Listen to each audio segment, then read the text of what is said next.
Big plays! Big plays! Now, Hawai'i Football Weekly on ESPN Honolulu.com and the Sideline Hawaii app. Big game! Here's Hunter Hughes and Mark Veneri. Welcome to another edition of Hawai'i Football Weekly. Glad to have you with us for our 6th edition of Hawai'i Football Weekly. This is going to be the most fun, entertaining, and exciting edition of Hawai'i Football Weekly. Myself, Mark Veneri, along with Hunter Hughes, Ku'ule Agbayani, of course, our programmer, and handling the controls as she does so well. Hunter, let's just get this out of the way. Both of us called it. We called the upset. We got the upset. 10 years later, same result. Absolutely. I mean, I wish I had a chance to get paid for every time someone came up to me this last week and told me, "Hey, how about those Bows? How about that win against the Wolfpack?" I think we'd make a lot of money, by the way. We're not betting, man. We make a lot of money. That's right. Well, I don't know what our record is for the season, but I think at least for both of us, we're about 500 right now on our prediction. So similar to our record, we're always in favor of the Bows coming through, and they certainly came through this weekend. Just well done, boys. Amazing job.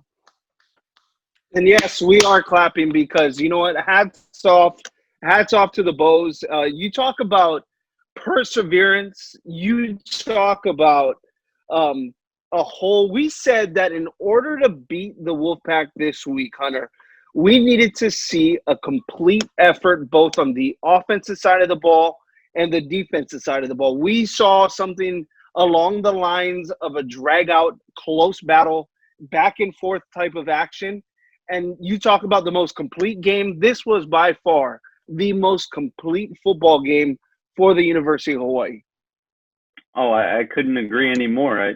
Similar to how we played week 1 against Fresno State, it was a complete football win. I felt like our defense set the tone. We kind of hamstrung their passing attack and really kind of just established our role or established our will on the defensive front, and then offense took care of their responsibility. This is one of the first times this season that we jumped out to an early lead, and we held and improved the entire time. I mean, someone was listening to us, Mark, because that was exactly what we called for last week. Hey, check this out. Hawaii's 1-0 after leading after halftime. 1-0. There we go. Hey, it's an improvement. And we've seen it week after week. I think more personally on the defensive side, the toughness. I mean, holding one of the top receivers in the conference, if not the country, to 2, I believe 1 catch the whole game, if not 2 targets the whole game. A passing attack that averages over 250 yards, close to it at least, and being held in check. You talk about just the swarming attack of the War Dog defense. Look, we're going to get to the offense, but once again, we said this last week, Hunter. We said that in order for this team to be successful against Nevada, it would have to start with the tone set by the defense. It would be crucial and critical that the defense set the tone, and man, they did right from the get-go. Oh, they did. I felt like they played with so much heart. I thought Corey Bethley had his best game of the entire year. 11 total tackles, 10 solos, 2 tackles for loss. And for those unfamiliar with his position, he's kind of in that hybrid free safety position where they're just letting him roam around, sometimes referred to as a dog package. And man, he was a dog this weekend, man, flying around, making tackles, and really just suffocating Nevada's passing and run attack. I mean, I looked at that game this weekend, and it just reminded me how thankful I am not only to be a Hawaii fan, but be a part of the Warrior family. They made me proud with how they played this weekend. I mean, Carson Strong for Nevada, 20 of 25, 168 yards and 2 touchdowns.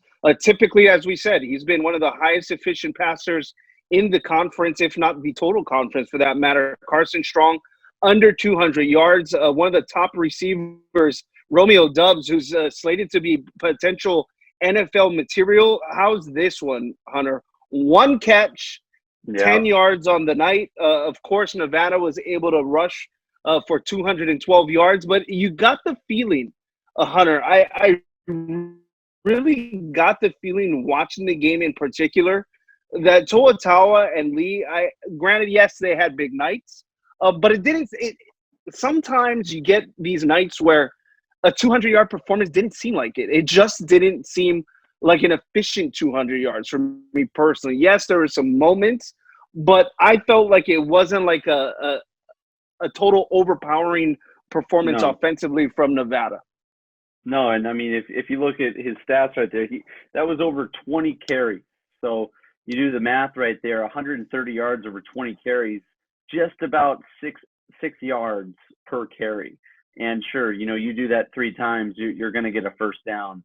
But at the same time, it wasn't like they ran over us at all. I felt like we matched up really well against them on a defensive front. Our big men did really well on the D linemen, and some of our MVPs on defense, Darius Moiselle, Quentin Frazier, Kai Kanashiro, these guys played to the level that they were called to, and I mean we established it on the defensive front and then got it done on the offense. I can't say how much more I'm proud of these guys. It was a full team effort this past Saturday. We talked about a total team effort on the defensive side, Hunter. For me personally, secondary played a key in this. I thought the secondary played their best game of the season. The secondary just being on lock, knowing where they were on the field, and even over 166 yards passing on 20 and 25 for Carson Strong. Nothing was left behind them. None of the big plays vertically beat us. It was really just kept everything in front. And when you have that as a defense, and then you're able to swarm to the ball, you know what? Once again, hats off to the whole defense, but in particular, man, that secondary played phenomenal football against Nevada. Yeah. And a couple of those touchdowns that were thrown by Carson were actually inside the red zone and were essentially jump balls thrown to his extremely tall wide receiver, both in Cole Turner and Torrey Horton. Both of those guys are much, much taller than our D-backs, and, give it to them. Give it to them. If they're going to get down and they're going to throw a little back shoulder, a jump ball against us, then, hey, they're going to score. But we did not beat ourselves on a defensive, scheme. I felt like this was the first time that our defense was ready to go right from the start. We didn't wait until halftime to make adjustments, although there were clear adjustments made. We won both the first half and the second half. The prolific passing attacks led by coaches like Timmy Chang are going to pass the ball. And we held them, man. We really held them. I thought that was an amazing job by our secondary. Before we move to the offensive side, Hunter, I do got to pinpoint this because it becomes evident for me each and every game how special we are witnessing University of Hawaii football fans. A gentleman by the name of Darius Moiselle. I cannot begin to say how much he has grown from last year to this year. It is a monumental jump. It's not a small jump. It is a big jump. He's been one of he's been one of our players of the week. But not only that, to take command as a leader, as a sophomore in the huddle, that takes a lot, especially when Eugene Ford went down. To step up and be the leader of the defense each week, I have seen him improve defensively. And that is very hard to do when you are playing defense. Yeah, I'm right there with you, Mark. I think he's got phenomenal instincts. I haven't seen instincts from a linebacker or safety like him, really, in the whole time that I've I've been at UH. I mean, I think of Jelani Tavai, who's obviously the starting middle linebacker for the Detroit Lions. Trayvon Henderson is still an active member of the Cincinnati Bengals, just to name a couple. Trayvon obviously played safety for us. And both of those guys had phenomenal instincts. And the way that Moiselle just attacks the football, even from depth. I mean, I think of that one play where it was kind of broken up. Carson Strong was kind of scrambling. And I know exactly what you're talking about. Oh my goodness, that play stands out to me. Whenever I think of Darius Moiselle from now on, for those of us that play football, it's one thing to make a tackle. It's a completely other thing to make a tackle in open field. And for him to close what looked like a 15-yard gap between him and that quarterback in the midst of, it felt like half a second. I mean, he just soared to the football and made a beautiful, clean tackle right there. Again, I'm putting him in some elite company, but it reminded me of old footage of Troy Polamalu, the way that he would just come downhill, and it looked like Carson Strong was a little scared watching Moiselle come down on top of him, man. There's one name that you mentioned in particular. Jelani Tavai stands out, of course. The way he moved to the football, the way he came downhill, the way he commanded the defense. Another guy that I grew up, especially watching University of Hawaii football back in the early 2000s, and I'm sure a lot of people will agree with this one, is Pisa Tinoi Samoa as well. You knew where I was going with this. Pisa Tinoi Samoa, the way that Darius moves, kind of like a mixture of both. I think Darius is only going to get faster, bigger, stronger, and he has room to grow. But he's starting. He's special. No, we got to remember he was only in high school a year and a half ago. Yeah. You know? So, I mean, this guy's still maturing. He's still growing up into his body. I mean, I watched that happen with, a guy like Jelani, who essentially ate himself after he left, compared to whenever he came in as an athlete at UH. Give these guys time to mature, and they're going to be special. I believe that too. And another key guy on the defense, Isaiah Chufonga, continues to impress as well. Isaiah Chufonga, the St. Louis grad, Oregon State transfer. He's another guy who's also another local talent who's standing out in the mix. So, I mean, kudos, hats off to the defense. Hunter, switching over to the offensive side. One thing that we've been harping on, and we got to give the dogs, the guys in the trenches, some credit. Only 2 sacks allowed, but I thought the protection up front from the offensive line, I thought they played their best game of the year. Yep. And then from an efficiency standpoint, Chevin Cordero, 26 of 32, 247 through the air with 1 touchdown. Once again, a very efficient night for Chevin Cordero, looking calm, cool, and collective. Yep. I think we got to tip our caps to not only the effort from our offensive line, but also the coaching. Somewhere in the trenches, there needed to be some screws that were tightened, and they were definitely tightened this week. I felt like Chevin was relaxed back there, just like what you said. And one other thing too, it's always easy to point to the O-line for something like sacks, but it's also on our quarterback play with Chevin Cordero. I thought that he was much quicker with his decisions this week. When you look at sacks, you have to keep in mind how long is our quarterback hanging on to the football. Typically, with quarterbacks, you want to get rid of the football around the 3-second to 4-second at max during your phase. That's a big reason why we had so little sacks last year, because we were getting rid of the football. Looked like Chevin was free to make some of those quicker throws, get it out, and that's a big reason for how accurate he was too. They weren't tough throws; they were put in the right areas and let our receivers just have a field day. And Hunter, I know you're a quarterback. You understand this the most out of anybody. I'm kind of on the spectrum of I don't like my quarterback running too much.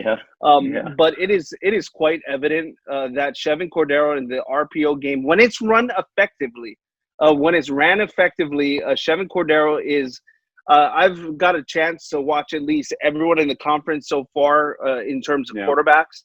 To me personally, Chevin Cordero is the most elusive quarterback in the conference, hands down, in my opinion. Just watching him, I think just being careful. I like what J.G. Klein did this game and being careful on how many touches Chevin ran with the football. But having his ability to run, I think moving forward, it's something that we could see more of too. I thought Chevin did a tremendous job with the RPO game as well. I don't have it in front of me right now, Mark, but this is at least the third or fourth game that Chevin has been not only our leading passer, obviously, but our leading rusher as well. 15 carries, 15 carries, 62 yards, and a touchdown. Not every quarterback has the ability to do that. It just shows what kind of a kid he is and the kind of heart that he possesses. I mean, it's easy for us to watch because, these guys are down there making plays, but it's intimidating to run up against some of these D linemen, some of these linebackers, and run with courage. I mean, it just shows that he wants to be out there and he wants to, force the envelope to try to make plays for this team. I'm so thankful that he's our quarterback because he is making plays in the air and on the ground. Whatever way he can help the team, he's doing it. Then again, of course, the star and probably first Mountain West team guy, Calvin Turner, continues to impress with over 100 yards of total offense. Once again, doing what he does, he continues to dazzle offensively. I thought and we'll get to our key performer after this segment, which is going to be a great story for you and I to talk about. But one of the other guys that really stood out to me that's been coming into his own, and I'm so glad to see it because he's been through a lot too, is Jonah Panoke. Jonah Panoke has been a breath of fresh air for this team. Seeing the local talent, he was one of the top recruits in the country in terms of receivers at the time. He chose to stay home, had a family, and to see him back out there on the field doing some great things offensively, making some big catches too. You can see the chemistry between Chevin and Jonah Panoke on the field. Oh, absolutely. Even in my time as a player, Island guys just have that kind of unsaid connection. I wouldn't say that you're looking to throw the ball to, a fellow Hawaiian, but again, I wasn't born and raised here. So that could very well be what, Chevin and Jonah are looking to do. I feel like they've not only known of each other, but guaranteed they've been throwing together for a long time, even if not on the same team. Every Sunday, over at St. Louis with Coach Vinny, I know these guys probably been getting work together for a long, long time. I think we're only going to see chemistry between those two guys improve the longer that Jonah can be on the field. I think he's got true hands, strong hands, contested balls a couple of times, came down in some pretty pivotal moments for us this last week. And you look for that as a quarterback, someone that will go up and kind of put their body in the line to catch the ball for you. So I'm stoked for him as well. And Hunter, for me, I think that connection is built over time. Obviously, we know the state championship catch to beat Kahuku, Chevin Cordero to Jonah Panoke on that sideline. We've seen it before. It's a replay in history for St. Louis football. Yeah. It's really good to see. On the other note, Hunter, for me, this has to be, and I wanted to get your opinion on this because I think this is a pivotal moment in a season of. We've talked about this for so many episodes already on the situation with COVID and everything that has transpired with this program. I have to believe, and I'm sure you'll echo this sentiment, this has to be a staple point victory for Todd Graham. And given it, and this has ignited maybe what could lead into a tremendous recruiting class. I just think this is the boost that this University of Hawaii football program needed. Oh, I couldn't agree anymore, Mark. I think this win, even if we lost here on out, which that is not what I'm saying, I believe that we have a chance any given Saturday with this football team and this coaching staff. I feel like they've proved it. Sure, we've had some bumps. This is this coaching staff's first season. We've had insurmountable obstacles to try to overcome as a team, and these players opting to play in spite of everything that has happened this season, and then to be faced with the strongest Nevada team since a Colin Kaepernick-led squad 10 years ago, undefeated, coming into Aloha Stadium and punching them in the mouth, saying, go home, Wolfpack, because we're defending Pride Rock this weekend. I think this I'm hopeful that we can get it done this weekend too against San Jose State, is one of the biggest victories of this team and this coaching staff this year. And I'll even piggyback that, Hunter. Besides the San Diego State victory at Aloha Stadium last season, in which we won the West Division in the Mountain West to propel us to the conference championship, there's three games to me that really stand out, and I mean this wholeheartedly. There's maybe four games that really stand out. There's the 1992 Holiday Bowl season to defeat Wyoming to clinch a co-WAC championship. That has to be one of the bigger ones. The 2007 victory against Boise State. Okay, Boise. And I could throw in the Fresno mix too with Ashley Lee. Yep. But these are the ones that personally stand out to me at least. The 2007 Boise State, the last year's Mountain, the biggest game in maybe program history to go to the Mountain West Championship game, defeating San Diego State. And then I would throw this one into the mix. In total adversity and understanding what's at stake, because believe it or not, yes, this is Coach Graham's first year, but there was a lot at stake in this game. There really was, in terms of where this season, maybe where this program's going to go. And literally it moved the needle tremendously in the right direction. Oh yeah. It just shows that we're not just going to settle for a rebuilding year. We're not going to throw in the towel and say, you know what, it was a tough year with COVID. These coaches are still figuring things out. No, we're here to win right now, and we don't care who comes in here. They're coming into our house, and we're going to defend this place and play with that warrior ethos that people come to watch Hawaii football and make this state proud.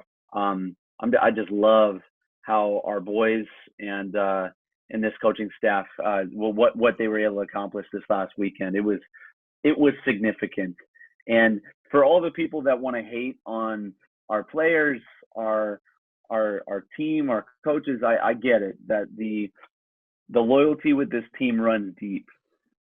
Take it with a grain of salt. They played their butts off this last weekend, and the only loss that Nevada has this season is against Hawaii Rainbow Warriors, man. That is their only loss.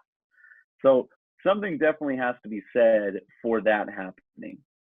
Yes, Hunter, I can say that, some teams build from games 1 through 12 with the 12-game season. You can also see it go in a different direction. You can see teams regress as well. But the one thing and the one positive that I have seen out of this University of Hawaii football team, Hunter, from game 1 to game 6, we have gotten better each game. And that is something to look forward to and something you can build on in terms of a program.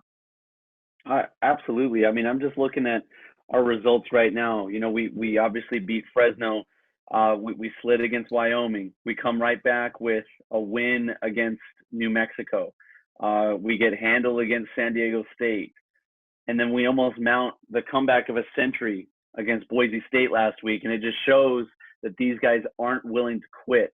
And then Nevada, an undefeated Nevada, comes in trying to beat us, and we beat them, man. I don't think our guys have anything but pride. They should be feeling anything but pride right now, because they absolutely deserve it with how they've played this season. I haven't seen 1 ounce of quit in them, only perseverance and only putting one foot in front of the other. I'm so proud of these guys. We are stoked as the Hawaii football team upsets, defeats, beats down, whatever you want to call it, the Nevada Wolfpack 24-21 victorious this week, taking on another undefeated program in the San Jose State Spartans. We will get a lot of information in our last segment talking about the events leading up to San Jose State. But, of course, we talked about a guy going through perseverance, going through some troubles, going through some hard times, and coming back with a new attitude, a new way of looking at things. A tremendous job, and rightfully so, in breaking the rock this week, Hunter. Melky Stovall, our player of the week for the University of Hawaii football program. I'll tell you what, there's things in life that get dealt, and some things are not fair. There's some things in life that we just can't explain, and some guys take a little bit longer to understand it. Some get it, some don't. We don't know the exact reasons on why Nick Rolovich let go of Melky Stovall last year or last season. Other opportunity to come back to the program under the Todd Graham era. We have not heard of any troubles or any of incidents. And the greatest thing is we heard him in an interview recently talking about just being humble and having that humble pie that we've heard so often. And to hear a guy understand that and take that with him and then come back and persevere through the hard times, it is going to be, I think, one of the feel-good type of player of the weeks for us, Hunter. Talking about this guy, having to deal with what he dealt with last season, Nick Rolovich letting him go last season for issues detrimental to the team. And then being given another chance. Not, we talk about second chances in life, not so much given. And it's an opportunity that sometimes just doesn't happen. And to get that opportunity, to get a second chance, to come back on the football team, Melky Stovall, our player of the week this week, breaking the rock in the tunnel or in the locker room after the game. And just listening to what he had to say in an interview with the media, talking about having to deal with humility, it brings me joy in being, a coach, an athlete, whatever you want to call it. For me, it just brings me joy that a player can recognize that and then come back through adversity to become someone better than he was before. Yeah. The word that's coming to mind is ownership. I think that can only come through maturity and, everything that you just said, Mark, humility, honor, and integrity, marked what he had to say in that post-game interview. He owned his mistakes, admitted that he was falling short from the expectation that the previous coaching staff had put out there. And said that he needed to work on himself, and was thankful that these guys have given him another opportunity. And, I was around practice these last couple of seasons with, the last coaching staff, and we were really excited to get a guy like Melky Stovall. Anytime you can get Power 5 talent to come down and play for us, people who don't know, he used to play at Cal and then he transferred to us. He's a step faster. He's got the hands. He has all the intangibles. But a lot of times what happens when you get guys that go from the Power 5 down to the Group of 5 where we're at, you kind of have a chip on your shoulder. You almost have this, I'm better than this. I'm better than these guys. A big head in a sense. And you don't see that now. You don't see that with this guy. You see a guy that's eager to get on the field, eager to help his team, eager to contribute to this family that has been created under the Coach Graham era. And it's not so much the numbers in this case, because a lot of times when you do a player of the week, you focus on the numbers. But I look at the intangibles of where he's been and where he is now. Granted, he did have the highlight of the night with that one-handed catch. We cannot bypass that. Oh my Yeah. goodness, that was a tremendous, tremendous catch by Melky Stovall. That To one-handed put things snag. into That's right. To put things in perspective, Stovall is only about 5'8", you guys. So for him to jump up one-handed, catch the ball behind his head the way that he did, that is not easy. All the credit in the world to that play. That was unbelievable. Oh, I thought it was a fantastic catch. I believe it made the Sports Center top 10, if I'm not mistaken on that. It should. It definitely should, the way he caught that. But just, focusing on it, 5 catches, 44 yards, as we said. But it's the things that he has been doing recently. I've noticed the little things, clearing out for routes. So you talk about a lot of times in a passing game offense, it's the routes that set up the other routes. Just doing the things that, some guys just don't like doing if they're not getting the ball. He's running every route hard. He's going out there and making plays when needed. And when he has the ball in his hands, he's just as good and elusive and effective as any other receiver on our staff. And that includes Calvin Turner. I think if we can get Melky Stovall the ball a lot more, that would be very advantageous for this offense. Oh, incredibly. And he's one of our punt returners, is back there on kickoff return as well. He, obviously, he came from Cal, so I obviously think of guys like Steve Smith, who were kickoff returners back then and just elusive back in the day. But I think also this is something we haven't touched on, Mark, but unique situation this last game because opposite of on the other side of the field, his brother Melquan Stovall was one of the receivers for Nevada Wolfpack. And he comes from a big family. I think he's got about 6 brothers and sisters, and kind of a cool full circle this last weekend was for Melk, who's on the team. That he was given another opportunity and to come and make such a amazing standout play like he did and have a great game for us and be given the opportunity to break the rock for our team after the game, and then come forward and speak with such humility and grace with the way that he did. Pretty cool story right there. What does that tell you of an individual that can accept humility, can accept fault, can accept, look, man, I'm not perfect, but a guy who can learn from his mistakes? What does that tell you of the character of Melky Stovall from where he was last season till now? I think you graduated from boyhood to manhood with something like that. I think when you aren't making excuses, but instead are taking a step of courage and saying, you know what, that was my fault. That was on me. I wasn't holding up my end of the bargain. That ownership of what we were talking about earlier. It takes a man to do that. It takes maturity. And I'll take a step further. It takes a leader to say something like that.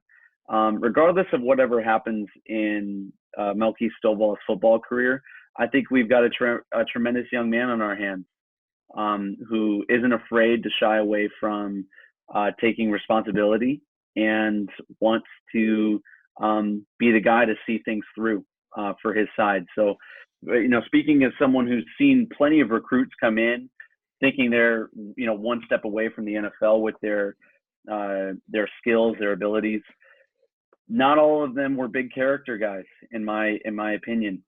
Just seeing what I've seen, but seeing a transformation like what we're seeing in a kid like Melky Stovall, I couldn't be happier. I mean, it speaks to kind of what Coach Graham is kind of known for, being that character and integrity-driven coach that he is, kind of the coaching staff that runs things here. I think it is a program that makes these players into better men, and we're seeing it firsthand with Melky Stovall. There's always a famous saying that I've heard throughout athletic careers that, and even in life as well, Hunter, without failure, there is no growth.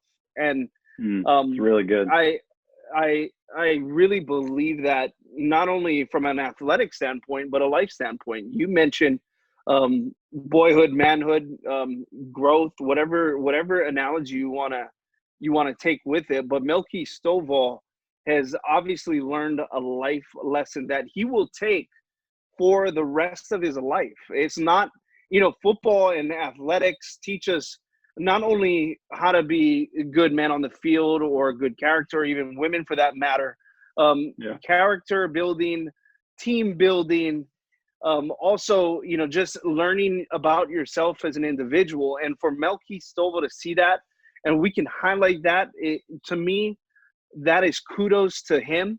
That is a tremendous job, not only to him, but also to this staff, because there's people on this staff who dealt with him last season. So there's also give kudos to the staff as well, to recognize that someone made a mistake and they gave him another chance, and he capitalized on the opportunity to be better. And those things are more valuable than wins and losses in anything that you do in sports. I think it's huge. And, Melky Stovall, I think will be a contributor for not only for this season, but hopefully next season as well. Yeah. And it's often easy to see success now and forget about what happened before. I think it's important also to recognize that, Coach Rollo protected the culture of the team enough to dismiss him. Not from a sense of, he was bad or anything like that, but look at the fruit. Look at the fruit of how he's living right now, with the integrity, with the ownership, the leadership potential that's in him right now, that was completely on him to turn around. But it started with kind of a protection of the team's culture last year. I can't help but recognize that as well. So, but bringing it back to the present, so excited for where he's at, excited for his play on the field. I would love to see him get some more touches as well. He's an exciting player. Fantastic job, Mr. Melky Stovall, our player of the week. Fantastic job. 5 catches, 44 yards, and a highlight reel catch that will land him on ESPN's top 10. If it already hasn't, it should be on the top 10 catches this year in college football. Congratulations to Melky Stovall. Big game this weekend at Aloha Stadium. Another undefeated team, the San Jose State Spartans, come into town at a 1 o'clock kickoff Hawaii time, which is obviously different. But what got us there was a couple of different scenarios, a couple of different things that has happened. Santa Clara County in California is under a lockdown and currently not even having contact sports. So you look at the San Francisco 49ers, you look at the Stanford Cardinals not being able to play football. San Jose State officials, along with the University of Hawaii football officials, we're looking at different avenues for the game to take place in California.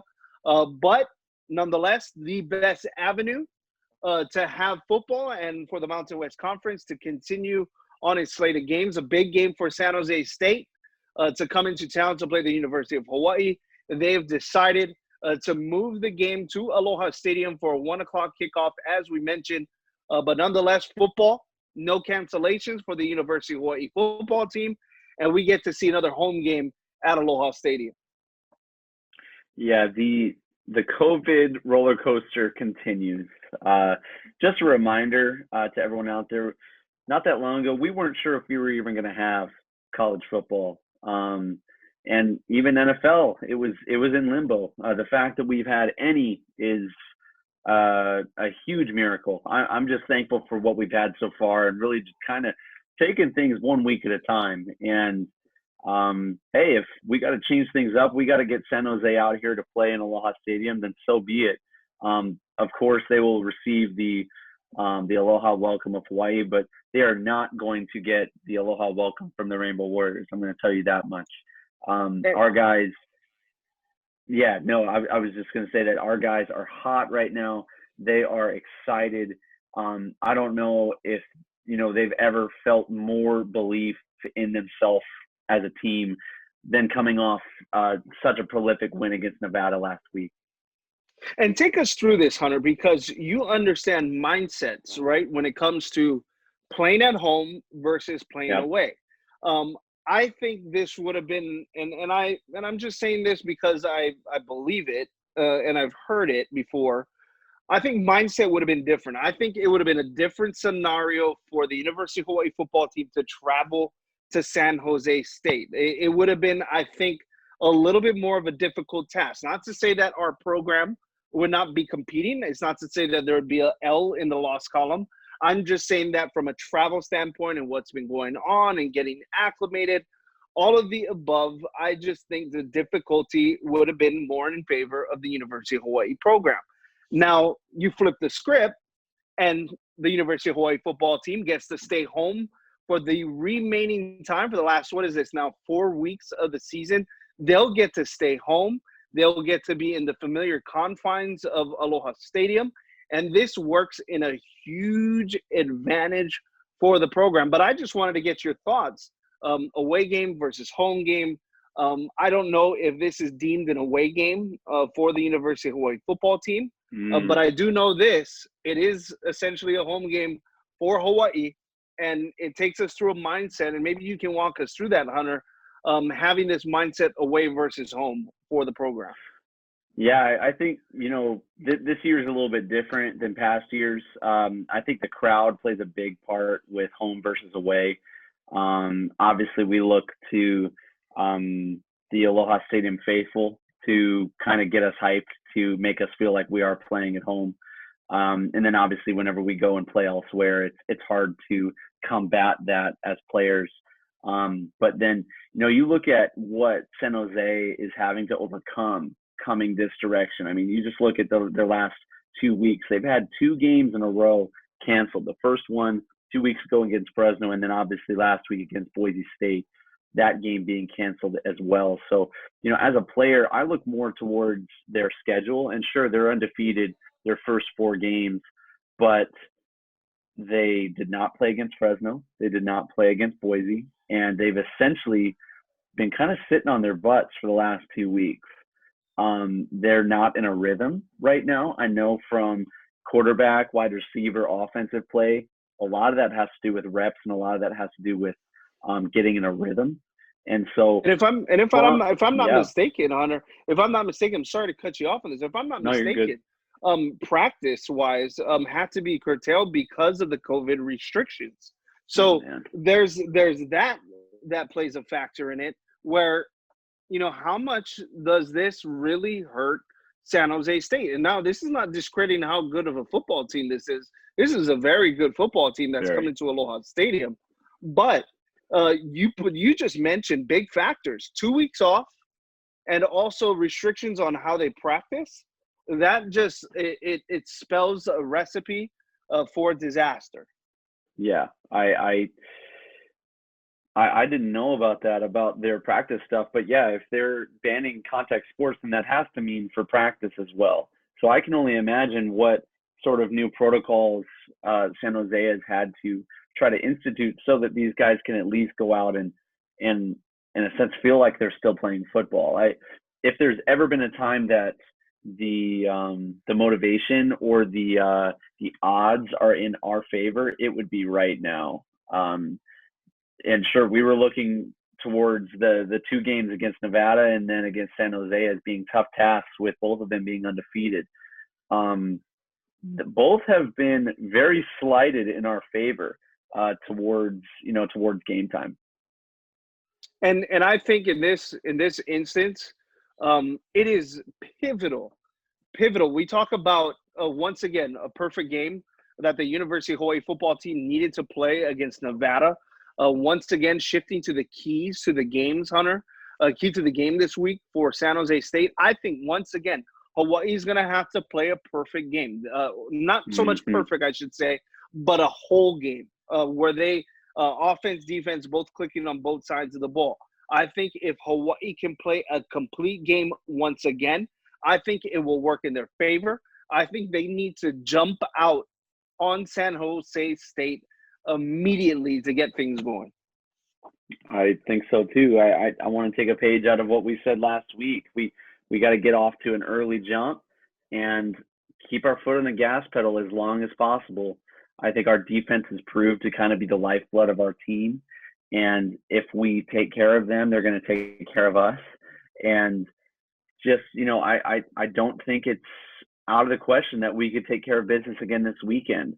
One thing, Mark, that, I look at San Jose's, their record this year. One thing that stands out to me is that they held Air Force to only 6 points. And sure, someone would be like, what's the big deal with that? Anytime you play Air Force, Army, Navy, these military schools, it means that your defense has to be incredibly disciplined, because a lot of times those schools are playing, especially Air Force, they run the option. Their offensive line pulls a ton. You have to be very well assigned as a defense to be able to contain that running attack. And so I think they're not only very good at scoring the football, but they're very good on the defensive side as well. And I think one of the keys, at least for the University of Hawaii football team this week, is going to be on the defensive side. We know San Jose State, they have that big tight end that they like to use in the offense. We've seen Oliver in the past. We've seen a big tight end this week. We're going to see a physical defense in San Jose State. They like to fly to the football.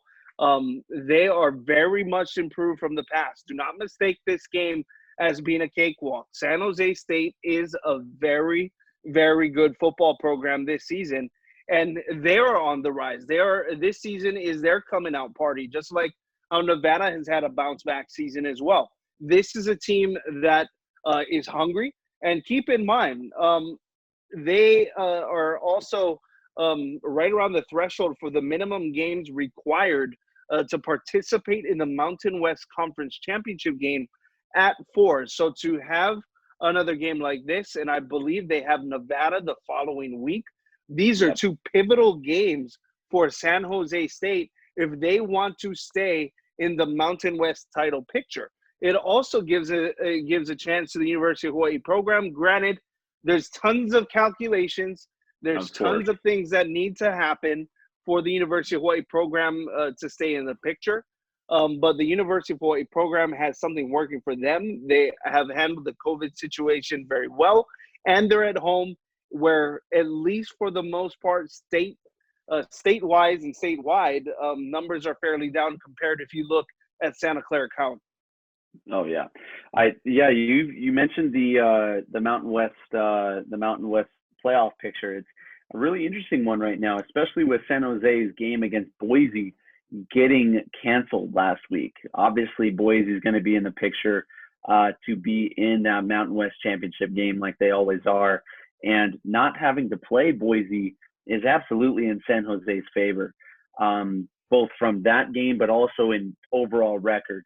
They are not coming in here trying to lose this one at all. This one's going to be a dogfight.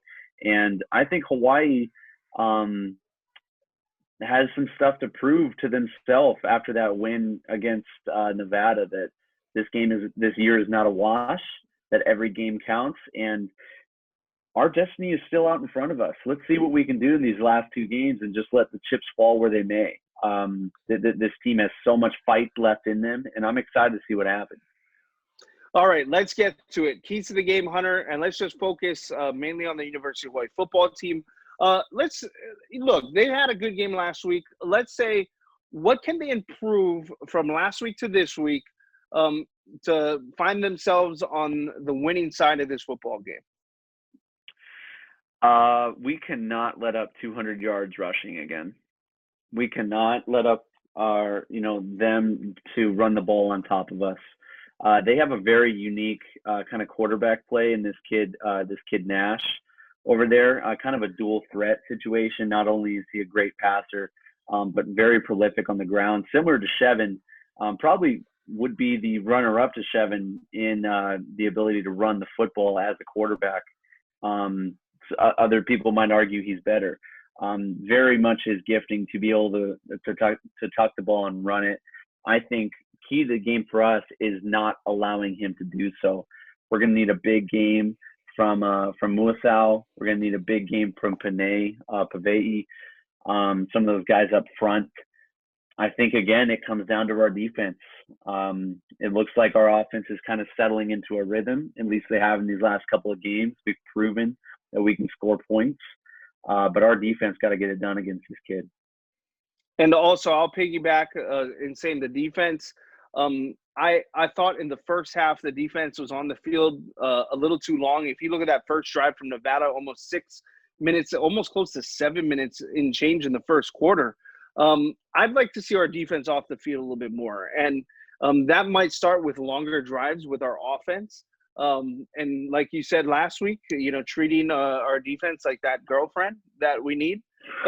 and still the quote of the week, I still can't believe we busted. I had to find a way to incorporate the greatest quote on Hawai'i Football Weekly so far. But offensively, once again, getting Calvin Turner involved, Melky Stovall. Yep. I'll tell you what, I'm gonna flip the script on this, Hunter. Chevin 26 of 32 this past week.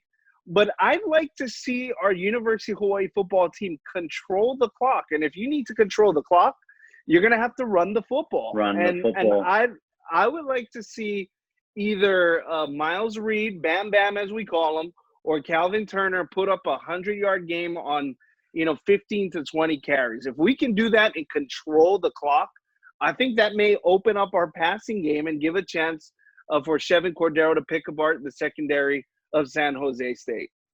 I like that call a lot. And sure, big explosive plays do something to the other team's psyche, but when you're running the ball at will against another team, that does something entirely different to their psyche. It feels like, man, we can't even stop their run attack. Imagine what they're going to do in the air. It makes defenses play on their heels. It makes them play kind of with a half step of fear every time you snap the football. We have not really seen that other than game one against Fresno when Chevin ran for an arm and a leg against the Bulldogs. I would love to see us pound the ball on the ground, which obviously if we are the what is the offense that we're calling it? It's the run and gun. The run and gun, yeah. The run will open up the pass play for us. And so I would love to see our guys get it done on the ground. And mind you, we're two guys that love to air the football. We love the pass and attack. I know you do, and I do too. But I'm going against conventional wisdom here on this one, Hunter. That I wouldn't mind seeing a little bit of a ground and pound on this. I wouldn't mind seeing the boys get a little dirty in the trenches and really open up some running lanes for Miles Reed, because we've seen Miles Reed be effective when he gets open space. He's powerful. He packs a punch with Bam Bam, and you get Calvin Turner in the mix.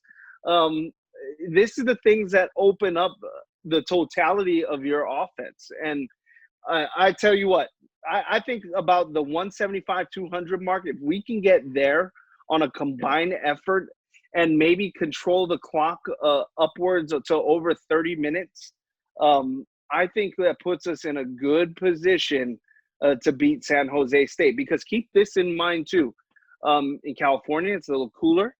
They're having a 1 o'clock kickoff start. It's going to be hot at Aloha Stadium. Whether it's a 78-degree day or not, when the sun's beaming on that turf, it feels like 90 degrees, if not 95 degrees. So it will be hot down on the field. So, I just think if we can control the clock a little bit and wear out San Jose State, I think that works in our favor. Yeah, I think one of the other things that we're going to need to consider is special teams play. Again, we kind of sleep on that a little bit, but us kicking that field goal this last week essentially gave us the victory over Nevada. Calvin Turner had a great kick return for 46 yards this last week.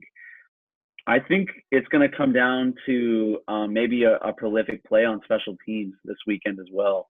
We're going to need to do a really good job of punting the ball whenever we get the opportunity to, and flipping the field on these guys, because they've proven they can score, and we need to do our job by flipping the field. So I'm looking for that as well this weekend from our Bulls. All right, Hunter, let's get to it. Before we wrap things up here, let's get your pick, man. Let's get it. Hawaii, San Jose State. Hunter Hughes, what is your pick of the week, my friend? I'm thinking Hawaii is winning in 2 overtimes, 38-35. Wow, we're going to overtime, huh? Yep. I see another dogfight, Hunter. I think we're going to see. I really believe we're going to see another dogfight because I see. Look, San Jose State comes in undefeated. We know what's at stake for them.